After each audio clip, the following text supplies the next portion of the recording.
Violent आंदोलनाला भारतीय संविधान मान्यता देत नाही, स्वीकार करत नाही। जरंगेचा कित्ता आज माननीय उच्च न्यायालयासमोर वाचण्यात आला। कशा कशा प्रकारे घरं जाळल्या जातात, गाड्या फोडल्या जातात, कशा प्रकारे विटनेस्ड आहे सगळं भारत हिंदुस्थान सगळं। आणि त्या अनुषंगानं एक रिसेंटली जी घटना घडलेली आहे ती म्हणजे एका माळी समाजाच्या युवकाचा आंदोलनाला मोठं दाखवण्यासाठी खून करण्यात आला सोलापूर जिल्ह्यात पंढरपूरला। आणि तो खून नुसता खून नव्हता तर मराठा युवकांनी म्हणजे बलिदान दिलं असं सांगण्यात आलं। नंतर लक्षात आलं की तो अनाथांसारखा जगणारा म्हणजे एकटा अपंग होता, तो 10-12 वर्ष एक म्हणजे सेपरेटली राहणारा तो मुलगा तो माळी समाजाचा आहे लक्षात आलं।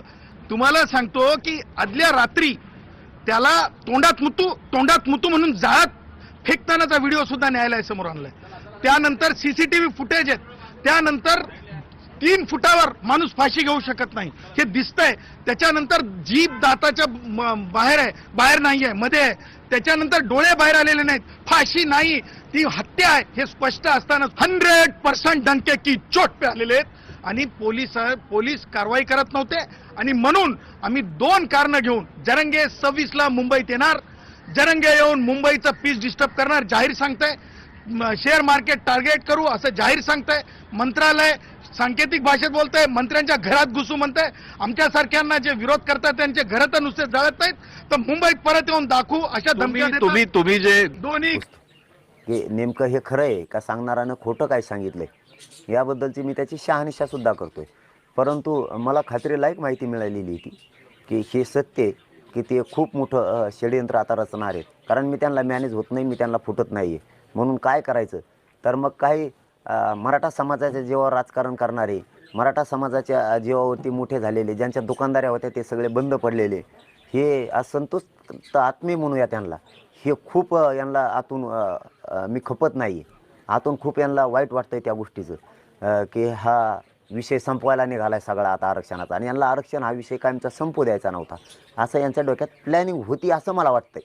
त्यामुळं सरकारनं आता त्यांना बहुतेक काही मंत्र्यांनी हाताखाली धरले आणि त्यांना कुठं रॅलीत पाठवायचं, आम्हाला रॅलीतून हाकून दिलं म्हणायचं, किंवा आम्हाला किंमत दिली नाही, किंवा आम्हाला बोललेच नाही, आम्हाला रामराम जे शिवराज घातला नाही, अशा काहीतरी कारणं करून त्यालाच बाहेर यायचं आणि त्याला इकडं काहीतरी आम्हीच दाखवलं असेल। अरे तुम्हाला आम्हीच दाखवलं असेल, तुम्हाला काही पैसे देऊ म्हणले असते, कामं देऊ, त्या पैशासाठी एवढ्या मोठ्या जातीच्या लेकरांचं वाटोळं करता का? कोण तुम्ही 5-50 जण असताल, 6 करोड मराठा एकीकडे आणि तुम्ही 5-50-100 जण एकीकडे जाऊन मराठ्यांचं वाटोळं करताय का? मग तुम्ही टी व्हीवरतीच काय जाताय, बातम्याच काय करताय, तुम्ही कार्यक्रमच काय घेताय, तुम्ही नाटकच काय करायला लागलात। इथं लोकांचे डोके फुटलेत, लोकांना महिना उठता नाही आलं, 2-2 महिने अंतरवलत्या, एकालाही वाटलं नाही नेता व्हावं, प्रत्येकांना वाटलं की या जातीला न्याय मिळाला पाहिजे, आता हटायचं नाही। मला पण नेता नाही बनायचं, मी नेता म्हणून काम नाही करत इथं।